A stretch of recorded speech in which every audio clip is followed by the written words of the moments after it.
Բարև ձեզ, այսօր էմի զրուցակիցը ՀՀԿ ԳՄ անդամ Արտակ Զաքարյանն է։ Պարոն Զաքարյան, շնորհակալ եմ հարցազրույցի հրավերն ընդունելու համար։ Շնորհակալ եմ հրավերի համար։ Երրորդ նախագահ Սերժ Սարգսյանը Իմնեմնիմի ոդքասթի եթերում մի շարք հարցերի պատասխանեց, առանձնացրեց թեմաներ, որոնց շուրջ բավականին լայնածավալ զրույց ունեցավ։ Նա մասնավորապես անդրադարձել էր նաև 44-օրյա պատերազմի պատճառների մասին եւ Սերժ Սարգսյանը նշել էր, որ պատճառներից մեկը բանակցություններից հրաժարվելն էր եւ բանակցողներին այնպիսի առաջարկներ էին արել, որոնք բերեց այնպիսի իրավիճակի, որ պատերազմն անխուսափելի էր եւ տեղի ունեցան այնպիսի գործողություններ, որոնք հնարավորություն տվեցին Ադրբեջանին արդարացնելու պատերազմ սկսելու նախաձեռնությունը։ Եվ այս հայտարարությունից հետո ԿՊԱ-ականները մեջբերում են Սերժ Սարգսյանի 2018 թվականի ապրիլի 17-ի ելույթը, որտեղ նա ազգային ժողովի ամբիոնից հայտարարեց, որ պատերազմն անխուսափելի էր, բանակցությունները մտել են փակուղի, նաև Սերժ Սարգսյանը այդ ժամանակ ասում էր, որ Ալիևը ավելին է ուզում։ Ինչպես կմեկնաբանեք։ Նախ Սերժ Սարգսյանը չի ասել պատերազմն անխուսափելի է, ասում է, որ բանակցային գործընթացը լավատեսություն չի ներշնչում, որովհետև ապրիլյան պատերազմից հետո բանակցային գործընթաց ուներ հստակ տրամաբանություն, որ անհրաժեշտ է խնդիր լուծել փոխզիջումային տարբերակով, Մինսկի խմբի համանախագահ երկրների համատեղ արված 5 հայտարարությունների հիման վրա 3 սկզբունքների վրա հենված եւ հատկապես ապրիլյան պատերազմից հետո ընդունված Վիեննայի Սանկտ-Պետերբուրգի համաձայնությունները եւ դրանից հետո տեղի ունեցած մի շարք գործընթացներ բերել են տրամաբանության, որ Ադրբեջանը թեկուզ եւ կուլիսներում ընդունում էր, որ խնդիրը պետք է լուծվի փոխզիջման հիման վրա եւ ինքնորոշման իրավունքի իրացում անխուսափելի է եւ դրա մասին նաեւ Ալիևը խոսել է իր կառավարության նիստում, որ իր վրա ճնշում կա միջազգայինորեն ճանաչել Արցախը։ Այնուամենայնիվ ըստ նախագահի լավատեսություն չէր ներշնչում այն հանգամանքը, որ գործընթացը Ադրբեջանի պատճառով դանդաղում էր։ Պարզ է, հասկանալի Ադրբեջանը տեսնում էր, որ ինքն էլ իր դիրքերից ահագին նահանջելու եւ փոխզիջումների խնդիր ունի, իրացնելու եւ հնարավորինս ձգձգում էր գործընթացը։ Ոչ թե դա պետքա բանալի, որովհետեւ Հայաստանի քաղաքականությունը բոլոր ժամանակներում բանակցային գործընթացի շուրջ համահունչ է եղել Մինսկի խմբի համանախագահներին եւ նաեւ միջազգային հանրությանն հետ։ Հայաստանը բանակցում էր Մինսկի խմբի համանախագահների հետ եւ համանախագահների խնդիրներ Ադրբեջանի հետ համաձայնացնելը շատ ու շատ հարց է։ Այնպես որ ԿՊ-ի ներկայացուցիչները որպես կանոն մանիպուլացնում են, սխալ են մեկնաբանում նախագահի խոսքը ընդհանրապես գնացել են համարսին, որ ոչ թե պատերազմն անխուսափելի էր, այլ Ադրբեջանի պահվածքը բանակցային գործընթացում լավատեսություն չի ներշնչում։ Իսկ բանակցային գործընթացը ստանձնած պարտավորությունների իրականացման մասին էր։ Եվ եթե վերհիշենք, ապա կար նաև ժամանակ, այդ նույն ժամանակահատվածում, որ նախագահը այն ժամանակ ասում էր, որ Հայաստանը պատրաստ է եւ բանակցել եւ կրակել։ Բայց իհարկե մենք հակված էինք բանակցությունների։ Ապրիլյանից հետո արդեն իսկ հստակ էր, որ ռազմական ճանապարհով խնդիրի լուծում չունի եւ Ադրբեջանը Հայաստանի ճիշտ քաղաքականության արդյունքում որևէ կերպ չէր կարող հասնել ռազմական ճանապարհով խնդրի լուծման։ Նաև Սերժ Սարգսյանը այդ ժամանակ փոխզիջումային տարբերակների մասին էր նշում։ Այո, նշանակում աշխարհի ամենահիմար հարցերից մեկն է, ինչի 10 տարի չլուծեցիք։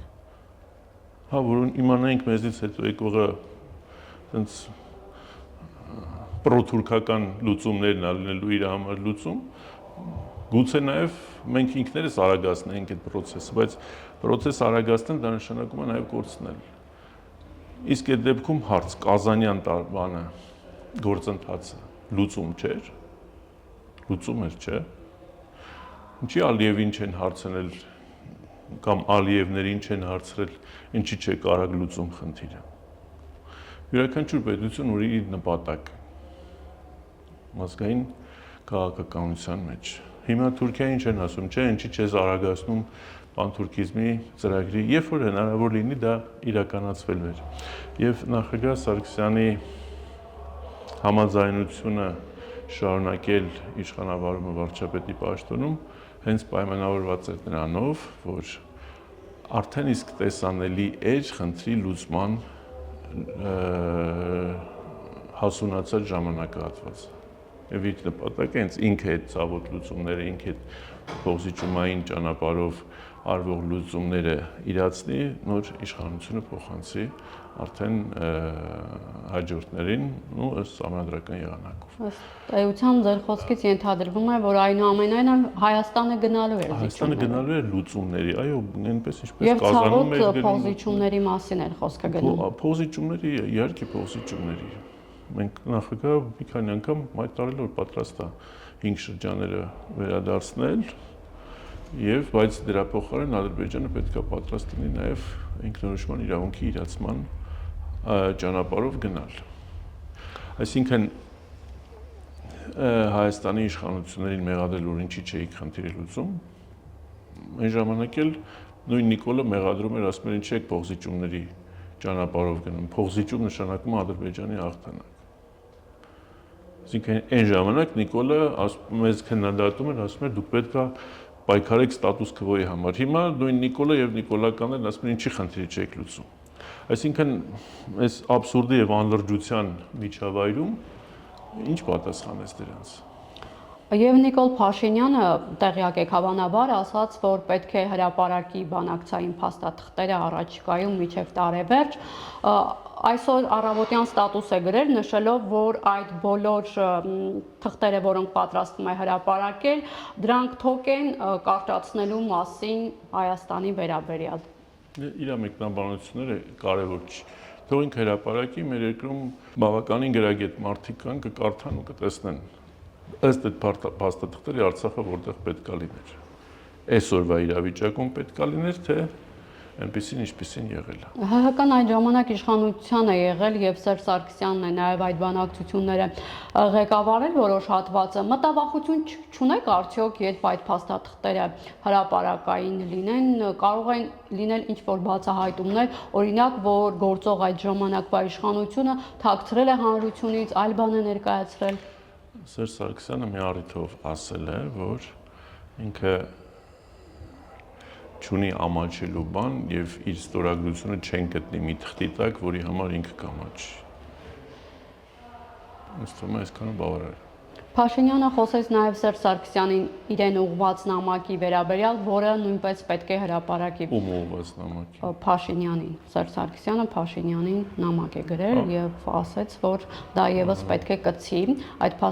փաստաթղթերին։ Տեղյակ եք մի բովանդակության։ Տեղյակ չեմ ինչ բովանդակության նամակի մասին է խոսքը, հրապարակի կտեսնենք։ Պարոն Զաքարյան, այնուամենայնիվ ՀՀԿ-ն Սերժ Սարգսյանը քաղաքական պատասխանատվություն չեն կրում Արցախի հարցով։ Մինչև 2018 թվականը այո։ Մինչև 2018 թվականի մայիսի 8-ը այո։ Եթե մի քիչ ավելի երկարացնենք, մինչև 2018 թվականի դեկտեմբերի 9-ը այո, կրում ենք քաղաքական պատասխանատվություն, որտեղ ազգային ժողովում այնուամենայնիվ ունենք մեծամասնություն։ Եվ ներկա իշխանությունները թեկուզ վարչապետես կապիտուլյանտներն էին եւ իր այսպես կոչված խունտան, բայց ազգային ժողովի մեծամասնությունը մենք ենք եւ կոնկրետ իմ համոզմամբ մինչեւ 2018 թվականի դեկտեմբերի 9-ը մենք կրում ենք պատասխանատվություն։ Դրանից հետո ինչ է տեղ ունեցել Արցախի հետ, մենք քաղաքական պատասխանատվություն չենք կրում։ Մենք քաղաքական պատասխանատվությունը մեր սահմանափակվում է այնքանով, որքանով մենք կարողացել ենք ազդել որոշումների վրա, բայց չլինելով խորհրդարանում կամ լինելով այսպես կոչված հասարակության կողմից անընդհատ քննադատության թիրախում, իշխանությունների ապօրինի գործողությունների թիրախում, տեղեկատվական տերորի եւ տարբեր տիպի զրպարտությունների, տարբեր տիպի կեղծ մեղադրանքների թիրախում, դժվար է այդ իրավիճակում գտնվող քաղաքական ուժին ասել, բա դու պատասխանատվություն չես կրում ենք։ Կրում ենք պատասխանատվություն այն ինչի համար, որ մենք իրավունք ունենք կայացնել որոշում, կայացրել ենք սխալ որոշում կամ որոշում չենք կայացրել։ Այդ դրա համար մինչև այդ ժամանակահատվածը կրում ենք պատասխանատվություն։ Որովհետև Սերժ Սարգսյանի հարցազրույցից տպավորություն էր, որ ինքը լավ բանակցող է, լավ բանակցային ժառանգություն է թողել եւ մեղավորը միայն ներկայիս իշխանությունը։ Իրենք էլ հակառակն են ասում, որ 2020 թվականին այնինչ տեղի ունեցավ, դա Սերժ Սարգսյանի, Ռոբերտ Քոչարյանի թողած այդ ամբողջ տարիների քաղաքականության հետևանքն է։ Ըստ ձեզ, փաստը որն է։ Ռոբերտ Քոչյանի բանակցությունների ժամանակ Արցախը կար, Հայաստանը կար, զարգանում էր իր բնական հունով, տարածաշրջանում մենք գործոն էինք։ Սերժ Սարգսյանի բանակցած ժամանակահատվածում Արցախը կար, ծնվում էր Կազանյան փաստաթուղթը, սկզբունքները կային, համանախագահները մեր հետ համախոհ եւ համահունչ էին, գերտերությունները հասկանում էին Հայաստանը ինչ է ուզում եւ ընդունում էին եւ ըմբռնում էին, փակ դռների հետևում ճնշում էին Ալիևին, պատերազմի փորձ արեց 4 օրում հասկացա, որ չի կարողանալու այդ հարցը լուծել պատերազմի ճանապարհով։ Բայց դա դադարեցվեց, չէ՞, գնա։ Ձեր կարծիքով ինչի դադարեցրեց։ Որ տեսավ չի ստացվում, դադարեցրեց, որտեղ խելացի մարդ է։ Նիկոլի նման չի, որ իրան ամբողջ աշխարհն ասում է դադարեցրու, ինքը շարունակում է, որ ամբողջ Արցախը կործանի։ Ալիևը հասկացավ, որ շուտով հայկական զորքերը արդեն դիրքերից դուրս են գալու, ել ավելի առաջ գնան, դրա համար դադարեցրեց։ Եվ դա այդպես էր։ Սերժ Սարգսյանի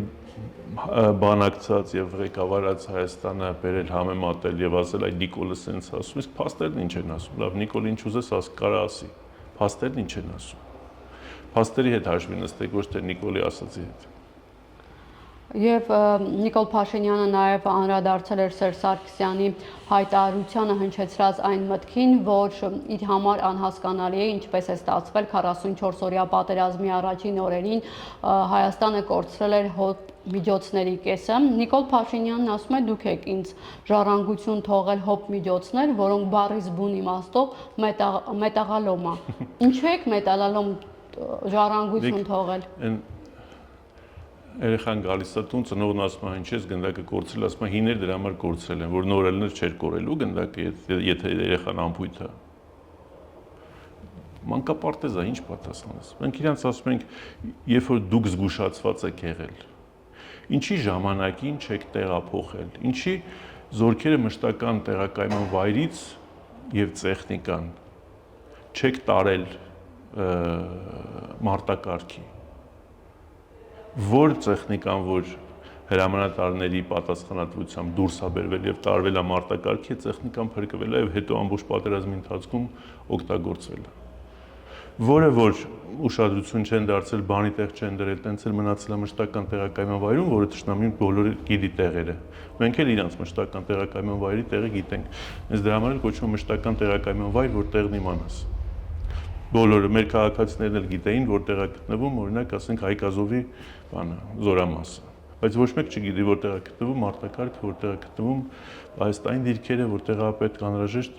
անցնել դիրքավորման եւ անցնել մարտական գործողությունների։ Այ եթե ժամանակին հետախուզության տվյալներից օգտվելով եւ մի քիչ գլխի ընկնելով, մի քիչ քաղաքական հոտառություն ունենալով, մի քիչ դաշնակիցների ասածը լսելով, իրանք գնային դրան, ոչ մի տեխնիկայի կորուստ չէին ունենա։ Մենք նույնիսկ անձնակազմ ենք ունեցել քնած ժամանակ ռմբակոծված։ Տեղ ինչով է մեղավոր։ Անձնակազմն էր մետալալում։ Հա, այդ կենթանի պատրաստված երիտասարդ տղաներն էլ էին մետալալում, որ նախապես չեն զգուշացվել ու նախապես չեն բերվել համապատասխան մարտական պատրաստության վիճակի։ Քնած ժամանակ են ռմբակոծության ենթարկվել։ Այսինքն իրանց լսել եւ իրանց ասածներից հետեւություններ անել, մարդ ինչքան պետքա բան լինի, ինքնասիրություն չունենա, որ Նիկոլի ասածներից հետեւություն անի։ Պարոն Զաքարյան, բայց իրականությունը թողած, փաստերը թողած։ Բայց նաև ԿՊԱ-ականները այսպես փաստահեն տվյալներ են ներկայացնում, որ ձեր թողած զենքը 80-ականների սահմանները կոնսերվաններով էին այդ պաշտպանում։ Այդ հիմարությունները արդեն 10 քանի տարի ասում են։ Բանակը թալանում էին, իրենց համար շքեղ առանձնատներ էին կառուցում եւ այլն։ Այս բոլորը իշխանությունը հիմա ներկայացնում է եւ ասում, որ նաեւ ձեր ժամանակ ռազմական բյուջեն է օրինակ 400 միլիոն եղել, հիմա իրանք հասցրել են 1 միլիարդից ավելի։ Բոլոր այս փաստերը հիմա նրանք նշում են։ Մեր ժամանակ օրինակ 245 միլիարդ դրամանոց ռազմական բյուջեն ավելի լավ էր պաշտպանում Հայաստանը, քան Իրան ժամանակ 1 միլիարդ 1 տրիլիոն ենթադրենք կամ չգիտեմ ինչքան է,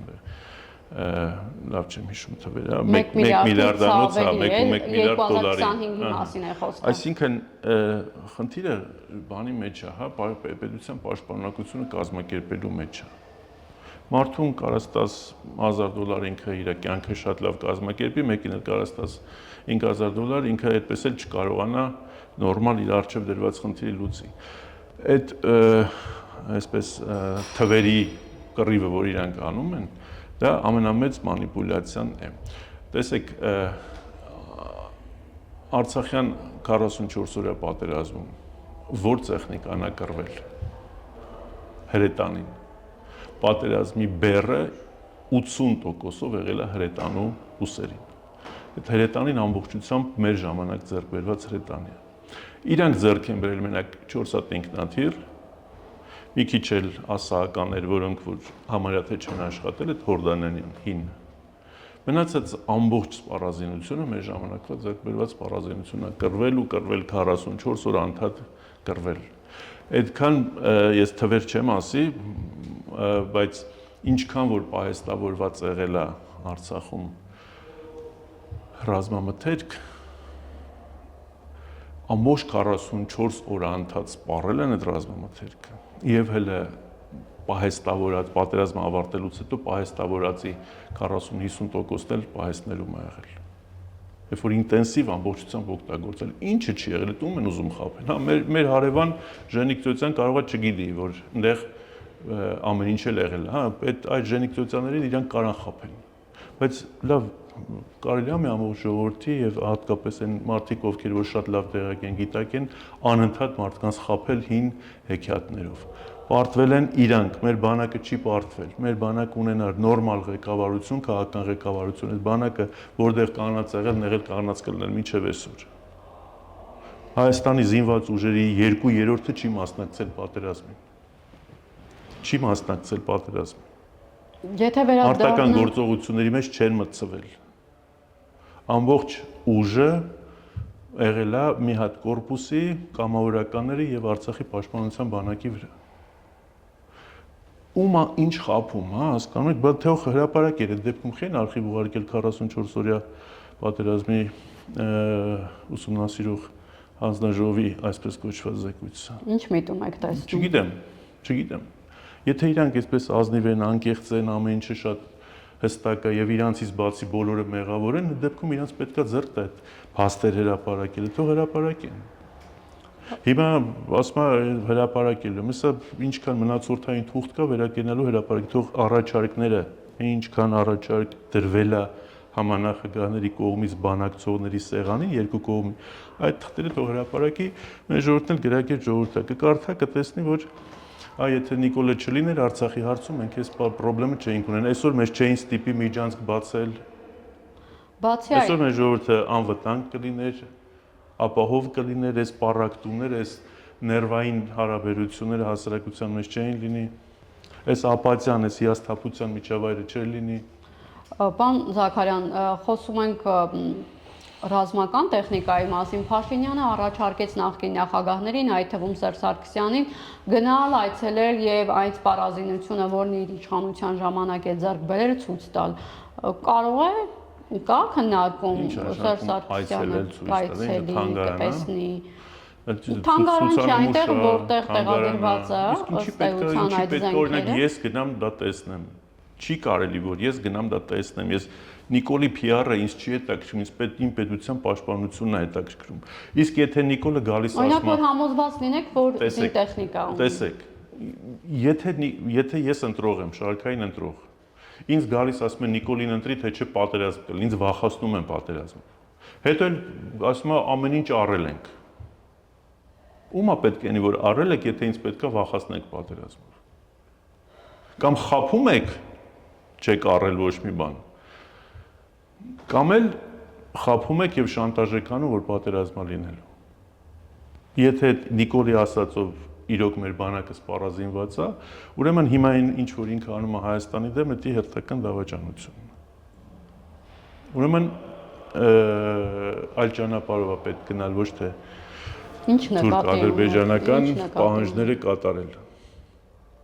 Նկատի ունեմ Հայաստանի շարունակաբար ստորացումը քաղաքական դաշտում, արտաքին քաղաքականության մեջ։ Բալանսավորված արտաքին քաղաքականություն է վարում այդպես են ասում։ Որտեղ է բալանսավորված, ինձ ցույց տվեք այդ բալանսը եւ կշեռքի նժարների վրա ինչա դրած։ Ինձ ասեք, որ բալանսավորված է։ Ես չեմ տեսնում, դուք տեսնում եք, ցույց տվեք։ Ես չեմ տեսնում խաղաղության գործընթաց։ Հետ գնում է դեպի հարևանների հետ է բարեդրացիական հարաբերությունը։ Ուզում է սահմանները բացել Թուրքիայի հետ, Ադրբեջանի հետ խաղաղություն ենք հաստատում։ Դուք էլ ասեք։ Իրանք ասում են, դուք էլ ասեք։ Փաստը ո՞րն է։ 242 կիլոմետր օկուպացված տարածք, կորցված Արցախ, բռնագաղթված ժողովուրդ, քայքայված, քանդված եւ ջլատված զինված ուժեր, արտաքին քաղաքականություն, որտեղ միակողմանի է, միայն քեզ թելադրում են, դու ոչ մեկից ոչ մի բան ակնկալիք չունես, սա բալանսավորված։ Դեմոկրատիա, որտեղ 40-ից ավել քաղբանտարկյալներ են նստած, սա ներքին համերաշխություն է։ Բանը կառավարում, ներքին կառավարում, որի պարագայում պարտքը, արտաքին պարտքը ասել է 13 միլիարդի։ Սա արդյունավետ կառավարումը։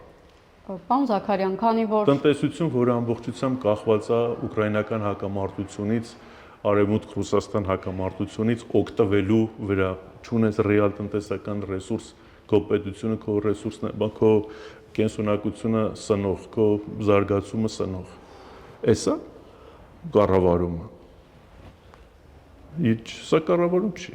Ցանկացած նորմալ մասնագետի դրսից բերեք, անաչառ մասնագետի, ասեք, ցույց տվեք, թե արդյունավետ կառավարում, տեսնեմ ինչն են ցույց տալու։ Պարոն Զաքարյան, քանի որ զինտեխնիկայի թեմային էինք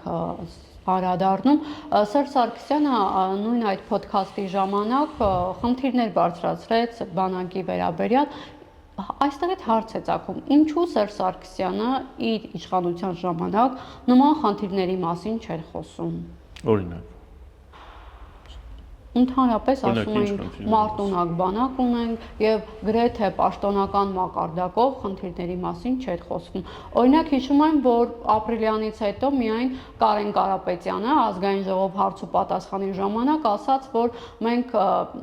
պատերազմի ժամանակ խնդիր ենք ունեցել, որովհետեւ նավթը լավը չի եղել, զինտեխնիկան չի աշխատել պատերազմի ժամանակ։ Այս խնդիրների մասին ինչի ժամանակ չէր խոսվում։ Ինչ նշանակում չէր խոսում։